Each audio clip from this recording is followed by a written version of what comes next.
October 23, 1863, Chattanooga, Tennessee. The city smells like defeat, not the dramatic, smoky defeat of a battlefield. This is the slow, grinding defeat of men being starved into surrender. It smells like horse carcasses rotting in the October mud, like unwashed wool soaked through with 2 weeks of rain, like the sour, empty breath of soldiers who haven't eaten a full meal in 19 days. The horses are dying first, hundreds of them, collapsed in the streets of Chattanooga, their ribs pressing through their hides like barrel staves, their eyes sunken and dull. The soldiers don't have the strength to drag them away. The dead animals lie where they fall. The living men step around them. On the surrounding ridges and hills, the Confederate Army of Tennessee sits and watches. They aren't attacking. They don't need to.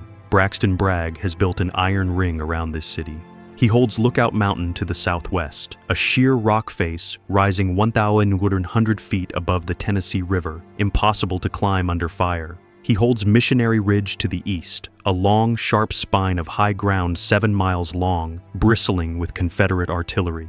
Every supply road into Chattanooga runs under Confederate guns. Every wagon train that tries to come in gets shelled. Every boat on the river is a target. Bragg has simply closed the city's mouth and is waiting for it to suffocate. Inside the ring, 35,000 Union soldiers are eating quarter rations. That means 1 cracker and a piece of salt pork the size of your thumb per day.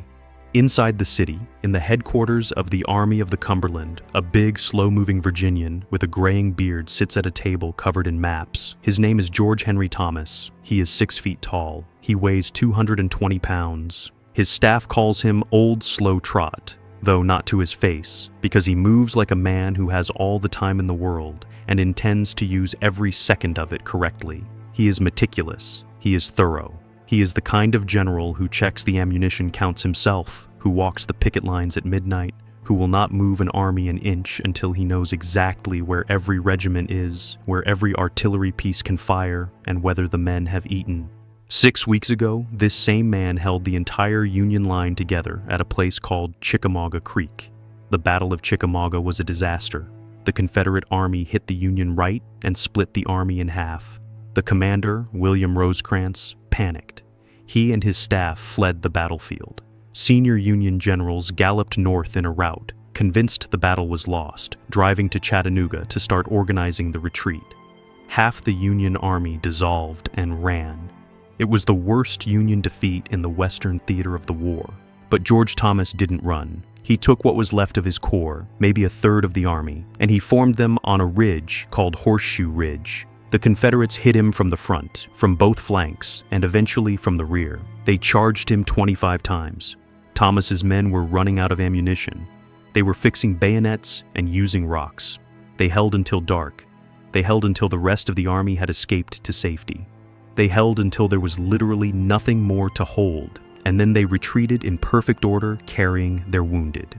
The rest of the Union Army survived because George Thomas stood like a wall when the world was falling apart. They started calling him the Rock of Chickamauga, but now the rock is trapped, and someone in Washington has noticed. The telegraph line clicks in the War Department. Lincoln and Secretary of War Stanton have watched Rosecrans fall apart psychologically since the defeat at Chickamauga. Rosecrans is paralyzed. He sits in Chattanooga issuing contradictory orders. He writes rambling, incoherent dispatches to Washington. Lincoln looks at the telegrams and says quietly that Rosecrans is acting like a duck hit on the head. A decision is made. Rosecrans is relieved of command, and someone has to replace him. The order goes to Ulysses S. Grant. Grant is in Louisville, Kentucky, when the telegram arrives. His leg is injured. He broke it in a riding accident in New Orleans, and the wound has swollen so badly that he cannot put his boot on. He doesn't sleep. He barely eats. He gets on a train immediately. Then, because the rail line ends before Chattanooga, he gets on a horse. His leg screams with every step. He is soaked by the cold October rain. He pushes through 60 miles of mountain roads, fording swollen creeks, picking through fallen timber, his injured leg dangling useless in the stirrup. He arrives in Chattanooga on the night of October 23rd. He looks terrible. He is pale, soaked, and limping. He can barely stand without assistance. He is shown to the headquarters building. He sits down by a fire. Water drips from his coat onto the floorboards. He is handed a stack of reports about the condition of the army. He reads them silently. His jaw tightens. His eyes go hard. He meets George Thomas the next morning. The contrast between these two men tells you everything about the conflict that is about to happen. Grant is compact, restless, and silent. He communicates in short bursts. He thinks in outcomes. He sees a map and immediately sees movement. Thomas is massive and deliberate. He communicates in complete, careful sentences. He thinks in logistics. He sees a map and immediately sees everything that can go wrong. Grant fires first and aims later. Thomas aims for a very long time and is deeply uncomfortable with missing. Grant looks at the situation and has an immediate response. They need to attack. The logic is Grant's logic. The Confederates are sitting still. Bragg is not aggressive by nature. If you hit him hard enough, he will crack. Break the siege lines, open the supply road, feed the army, move, attack. The longer the Union Army sits in this city getting thinner and weaker, the closer it gets to a forced evacuation that will mean abandoning the entire state of Tennessee. The political consequences of that would be catastrophic. Move. Thomas listens. He nods. He is always respectful. He never loses his composure. He does not shout. He does not argue emotionally. Then he says no. Not the word no precisely. Thomas is too professional for that. But his answer amounts to the same thing. He explains it to Grant the way a builder explains a foundation problem to an impatient owner. The horses, General Grant. Look at the horses. They are dying. We cannot pull artillery without horses. We cannot haul ammunition without horses. We cannot pull supply wagons without horses. Right now, the men are walking because the horses are dying. If we launch a major attack before the supply situation is resolved, we will use what ammunition we have. We will win a battle and have nothing left to hold the ground we take. We will be worse off than we are right now. Grant is not pleased. His instinct is to move. His instinct tells him that action creates momentum, and momentum creates opportunity. But there is a part of his mind, the part that managed logistics for an entire army in Mexico, that hears what Thomas is saying. He knows the numbers. He has read the reports. He knows that horses are dropping dead in the streets. He doesn't order an immediate attack. But the tension is real, and it is personal. Grant has brought his own staff with him, men he trusts. His chief of staff is John Rawlins, a former lawyer from Galena, Illinois, who drinks coffee like water and shouts at Grant when Grant reaches for whiskey. His cavalry commander is Philip Sheridan, a tiny, explosive Irish American who would rather fight than breathe. These men are Grant's men. They look at Thomas with polite skepticism.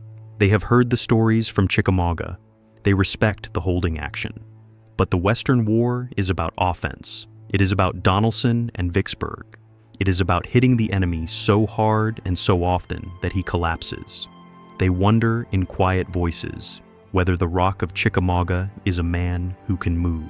There is a rumor spreading in the army at this time, a whisper. It says that Grant wanted Thomas replaced before the battle even started, that Grant's original preference was to give the Army of the Cumberland to William Sherman, his most trusted subordinate. The rumor may or may not be true, but it defines the atmosphere. Thomas knows he is being watched. He knows the new general commanding does not fully trust him. A lesser man would buckle. He would rush the attack to prove he is aggressive. He would sacrifice his soldiers on the altar of his own career. Thomas does not buckle. He brings Grant to the stables. He shows him the animals, the bones pushing through the hide, the empty feed troughs. He brings him to the supply depots. He shows him the barrels of hardtack, nearly empty. He shows him the ammunition crates, counted and recounted. He lays out the arithmetic of disaster with the patience of a mathematics professor. If we attack now, he says, and things go wrong, there is no reserve, there is no fallback, there is no margin for error. We have one shot. We need the supply line first. There is already a plan for the supply line. It is called the Cracker Line, and it is the brainchild of General William Baldy Smith, the chief engineer of the Army of the Cumberland. The plan is elegant. A small force will float down the Tennessee River in wooden pontoon boats in the dark before dawn and seize a river crossing at a place called Brown's Ferry. If they hold the crossing, they can open a short supply route from the north bank of the river directly into Chattanooga, bypassing the Confederate guns entirely. Grant approves the operation. On the night of October 26, 1863, 50 wooden pontoon boats drift silently down the Tennessee River. Nearly 1,800 men lie flat in the boats, barely breathing. No talking, no coughing, no metal clanking on metal. The current carries them soundlessly past Confederate pickets in the darkness. They hit the south bank at Brown's Ferry before the Confederates know what is happening. There is a brief, vicious firefight in the dark. Then the Union soldiers dig in on the south bank and hold. The crossing is secured. The pontoon bridge is laid. 2 days later, Joe Hooker comes marching in from the north with 17,000 men and a supply train. There is a Confederate night attack at a place called Wauhatchie Station, a sharp, confused fight in the dark where the mules apparently stampede into the Confederate cavalry and scatter them, one of the stranger footnotes of the war. The attack fails. The supply line holds. The cracker line is open. The first supply wagons roll into Chattanooga. The soldiers line the road to watch them come in. These are men who have been eating a cracker a day. They watch the wagons rolling over the new pontoon bridge like they are watching a miracle. There is no cheering. They are too hungry for cheering. They just hold out their hands and eat. Grant watches this and feels the pressure ease slightly. The army can fight now. The horses are still weak, but they are being fed. The men are eating. The ammunition has been replenished. But the Confederates are still on the ridges. The siege is not broken. The strategic situation has improved from catastrophic to merely terrible, and terrible is not good enough. Now Grant plans the attack. The campaign he designs is built around William Sherman. Grant's plan is for Sherman to come in from the north with the Army of the Tennessee, cross the river above Chattanooga, and slam into the northern end of Missionary Ridge near a place called Tunnel Hill. Sherman will roll up the Confederate right flank like a carpet. Meanwhile, Joe Hooker with his troops from the east will attack Lookout Mountain on the Confederate left. Thomas and the Army of the Cumberland sit in the center and wait. They are the supporting act. The plan says they move last, if at all, just to tie down the Confederate center while Sherman does the real work. Thomas says nothing about this assignment. He accepts his role. He positions his men carefully and waits. This is the part of the story that changes everything. November 23, 1863. Grant tells Thomas to make a limited demonstration against the base of Missionary Ridge. Not a full assault, not an attempt to take the ridge, just a show of force to keep Bragg's attention on the center while Sherman gets into position. Thomas sends forward the division of General Phil Sheridan and others to take a low rise called Orchard Knob, a small fortified hill in front of the main Confederate line. The men of the Army of the Cumberland step out of the trenches. These are the men who were shattered at Chickamauga. These are the men who were trapped and starved for 7 weeks. These are the men who were given the supporting role in the battle plan. These are the men Grant wasn't sure could fight offensively. They step out in a line so long and so precise that Confederate General Bragg, watching from the ridge, thinks it is a parade. He thinks Grant is putting on a show to impress the troops. He watches through his field glasses and decides it is a review. It is not a review. The Army of the Cumberland charges Orchard Knob and takes it in 20 minutes. Clean, professional, devastating. They dig in on the captured position and look up at Missionary Ridge, 400 feet above them. November 25th, 1863, the day everything breaks. Sherman attacks Tunnel Hill. He has been attacking it all morning. His men are veterans, tough Westerners who have marched from Memphis to this ridge. They charge up the steep northern end of Missionary Ridge and run into something they did not expect. Pat Cleburne is waiting for them. Cleburne is arguably the finest division commander in the Confederate Army. He is an Irishman from County Cork who came to America, bought a drugstore in Arkansas, taught himself military tactics out of books, and is now running the most professionally drilled division in Bragg's army. His men are dug in at Tunnel Hill in a web of earthworks and abatis, sharpened timber projecting outward like spears. Sherman hits him and bounces back. Hits him again, bounces back again. He throws more men in. They come back bleeding and broken. Cleburne is not giving an inch. By early afternoon, Sherman has launched repeated assaults and failed every single one of them. Grant is watching from Orchard Knob through field glasses. His jaw is tight. His cigar has gone cold. Sherman is his best general. Sherman is the man Grant trusts above all others. And Sherman is stuck. On the Confederate left, Hooker is making progress up Lookout Mountain, fighting what the newspapers will later romantically call the battle above the clouds, because the mountain is literally wrapped in fog and mist as the fighting rages across its face. But Hooker is moving slowly. The mountain terrain is brutal. Every step has to be fought for. Grant looks at the center. He looks at Missionary Ridge. He looks at Thomas. He gives an order. The order is specific and limited. It is a tactical pressure move designed to pull Confederate troops away from Sherman on the right. Thomas is to advance and take the rifle pits at the base of Missionary Ridge. The first line of Confederate infantry dug in at the foot of the slope. Take the rifle pits. Stop there. Hold the base of the ridge. Do not go further. This is a reasonable, logical order. The rifle pits are the first Confederate line. They can be taken with manageable casualties. Taking them will force Bragg to worry about his center and maybe shift troops away from Cleburne. Grant is not ordering a full assault up Missionary Ridge. That is 400 feet of near vertical ground covered with Confederate earthworks, artillery, and 60,000 angry men.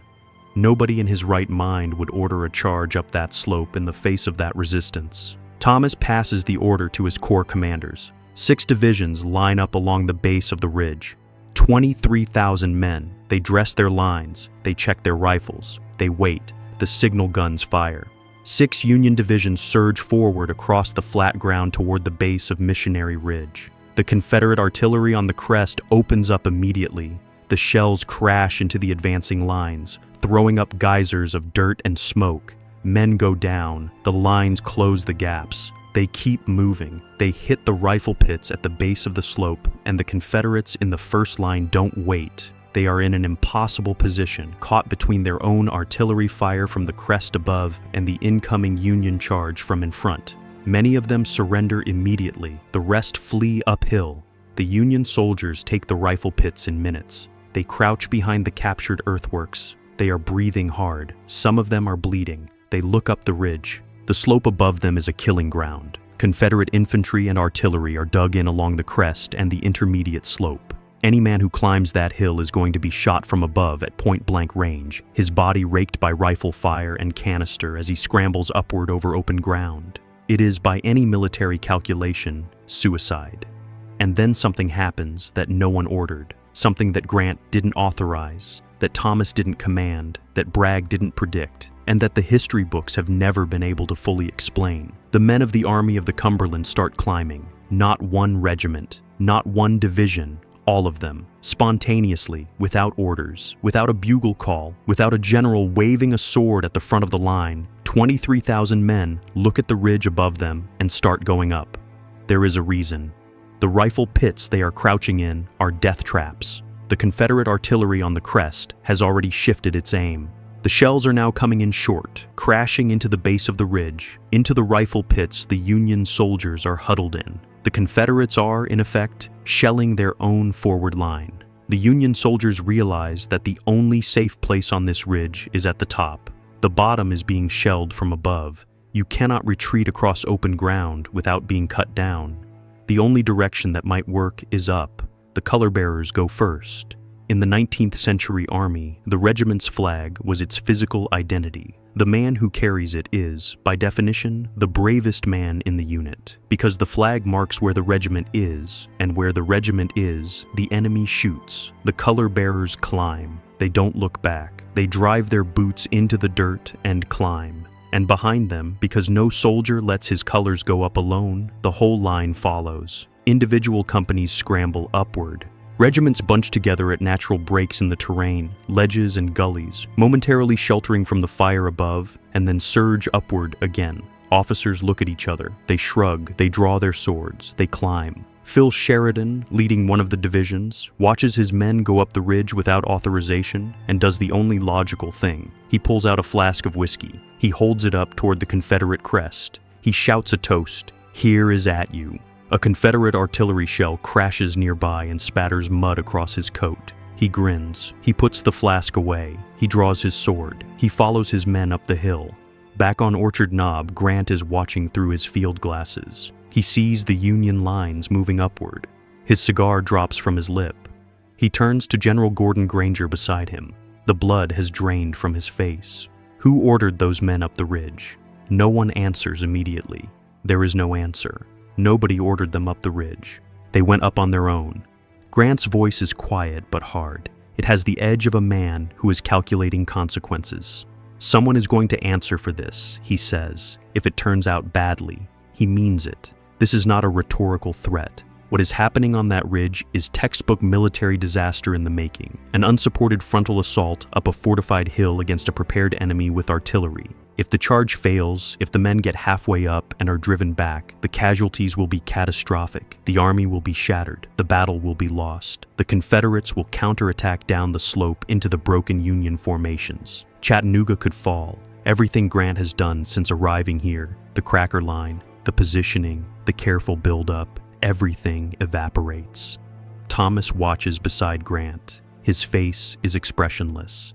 His enormous hands are clasped behind his back. He says nothing. He watches his men climb. Here is the thing about Thomas that nobody talks about. He knows these men better than Grant does. He has been with them since the beginning of this campaign. He was with them at Chickamauga when Rosecrans ran and they stood. He was with them during the siege when they buried their dead horses and ate their crackers. He has walked their picket lines in the dark. He has looked into their faces. He knows what is in them. He does not try to stop the charge. On the ridge, the Confederate defense is beginning to crack. Not because the Union soldiers are unstoppable. They are not. They are exhausted, hungry, and climbing in the face of rifle fire and artillery. Men are being shot off the slope in clusters. Regiments lose half their officers in the first 200 yards. The ground is so steep that soldiers are grabbing roots and rocks to pull themselves upward, using their rifle butts as walking sticks. But the Confederate position has a fatal flaw. A flaw that Thomas already saw on the maps. A flaw that Grant's staff, planning from a distance, missed. The Confederate artillery on the crest cannot be depressed steeply enough to fire at targets directly below them.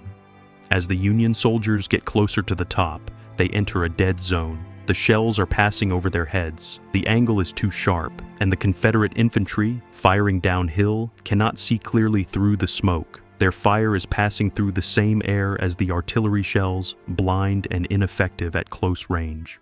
The ridge is not as strong as it looked. The Confederates built their primary earthworks at the crest, expecting a frontal assault from the front, not a scrambling, chaotic climb from below at multiple points simultaneously. Bragg's defense was built on geometry that assumed Grant would be rational, that no sane man would charge up this slope. These men are not being rational. They are being angry and desperate and determined in a way that rewrites the physics of the situation. The color of the 24th Wisconsin goes up first, then the 2nd Minnesota, then the men of Phil Sheridan's division. They pour over the crest at half a dozen points simultaneously, and the Confederate line, hit from multiple directions at once, with no room to maneuver along the narrow ridge crest, shatters. Confederate soldiers break. It is not a retreat, it is a rout. Bragg's Army of Tennessee, which has sat on this ridge for 6 weeks, winning a siege without fighting, turns and runs. Officers on horseback try to stop them. They cannot. The panic is total. Men throw down their rifles. Men drop their cartridge boxes. The Confederate line unravels from the center outward in both directions. Grant watches the Confederate flags going down on the crest. He watches the blue lines swarming over the top of the ridge. He watches the enemy army streaming down the eastern slope in disorder. The cigar is back in his mouth. The color has returned to his face. He does not shout with joy. He does not pump his fist. He quietly writes an order to pursue. He turns to look at Thomas. Thomas is still standing with his hands clasped behind his back. His expression has not changed. He is watching the ridge. He gives his own pursuit orders in his methodical way, directing units to follow up the broken Confederate army before it can reorganize. Grant asks no further questions about who ordered those men up the ridge. He already knows the answer. Nobody did. And that is the answer that history books smooth over. Here is what the textbooks will never tell you. Thomas's refusal was not insubordination. It was not timidity. It was the refusal of a professional soldier to let impatience destroy the only army standing between the Confederacy and the Ohio River. When Grant arrived wanting to attack immediately, Thomas's soldiers were eating a cracker a day. Their horses were lying dead in the street. To attack then, with those men, in that condition, against a well-supplied enemy on high ground, would not have been courage. It would have been murder. Thomas understood something that Grant was still learning in the fall of 1863. In the West, in the mountains and rivers of Tennessee and Georgia, the war was not won by the one-punch knockout. It was won by logistics. It was won by supply lines and ammunition counts, and the careful mathematics of maintaining an army capable of fighting the next battle after you win this one. Thomas had seen what happened when commanders ignored that math. He had watched Rosecrans's army fall apart at Chickamauga. He had held the line himself because the system around him had failed. He was not going to let the system fail again. But there is a second truth, the one that runs beneath the first, the one that the Army of the Cumberland wrote with their boots on the face of Missionary Ridge. Sometimes the men know something the generals don't. Those soldiers at the base of the ridge were not idiots. They were not suicidal. They had calculated the situation the same way professional soldiers do under fire in the space between heartbeats, with the instincts built from months of fighting. They knew the rifle pits were a death trap. They knew the Confederate artillery was aimed at their position. They knew that the Confederate infantry above them was already rattled from the speed of the initial attack. They knew that the smoke and chaos and the unexpected nature of a charge from directly below at multiple points simultaneously would paralyze the defenders. They went up because they could feel the moment. Thomas had prepared them for that moment. He had refused Grant's premature order because these men needed to be fed before they could fight. He had insisted on the cracker line because these men needed ammunition before they could charge. He had trained and maintained this army through a siege that would have broken lesser units. He had given them the tools and the strength to recognize the moment when it came. They recognized it. Grant spent the rest of the war figuring out how to be angry about what happened on Missionary Ridge without admitting that it was right. He wrote in his memoirs about the attack with a kind of controlled frustration. He noted that no order had been given. He noted that the charge was against his plan. He noted the risk. He could not quite bring himself to write the word that the charge deserved, which was genius. Thomas never took credit for it. He did not say, "I knew they would do it." He did not write triumphant dispatches about his army's performance. He wrote a careful, professional report that described movements and positions and casualties. That was Thomas. Every time in his life, he did the work. He showed the results. He let others write the speeches. The Confederates call the fall of Missionary Ridge the disaster that could not happen. They had held the high ground. They had the artillery. They had the fortified positions. They had the numerical advantage on the ground. They lost in 40 minutes because an army that had been starved and trapped for 6 weeks decided that this particular hill, on this particular afternoon, was worth everything. It is because of Thomas that they had the strength to make that decision. Grant's most dangerous order was the order he gave before the cracker line opened. The order he gave when the horses were dying in the streets. The order he gave when the men were on a quarter ration. It was not a tactical order with a military objective. It was an order driven by impatience, by political pressure, by the need to be seen doing something. If Thomas had obeyed it, the Army of the Cumberland would have attacked a fortified enemy on high ground with empty bellies and no ammunition reserve. They would have been slaughtered on the open ground below Missionary Ridge. There would have been no charge on November 25th because there would have been no army left to charge. Thomas said no. He said it quietly. He said it professionally. He said it with a map and a supply ledger and a row of dead horses as his argument. And because he said no, 3 weeks later, his army did the impossible. There is a monument at Missionary Ridge today. There are many, in fact. Granite markers and bronze tablets marking the positions of regiments, the spots where color bearers fell, the places where the crest was first breached. The ridge is quiet now. Trees have grown over the earthworks. The Tennessee hills are green and soft in every season. You can walk up the slope and feel how steep it is. You can stop halfway up, breathing hard, and look back down at the valley and imagine what it felt like to climb this hill with men shooting at you from the top. Then you can look up and try to imagine why they did it. George Thomas died in 1870 at his desk while writing a letter denying the account of a journalist who had misrepresented his role at a battle. He was the kind of man who corrected the record from his deathbed. His family in Virginia had disowned him when he chose the Union. They never fully reconciled. He left no memoir. He left behind the reports and the ledgers and the carefully annotated maps. He left behind an army that stormed an unassailable ridge because he had made sure they were strong enough to do it. Grant went on to command all Union armies and eventually to the presidency. He became the great hero of the war, the man whose name was carved into the story of the Union's survival. His name is on the tomb by the Hudson River. His face is on the $50 bill. Thomas has a statue in Washington, in Thomas Circle. It is a good statue.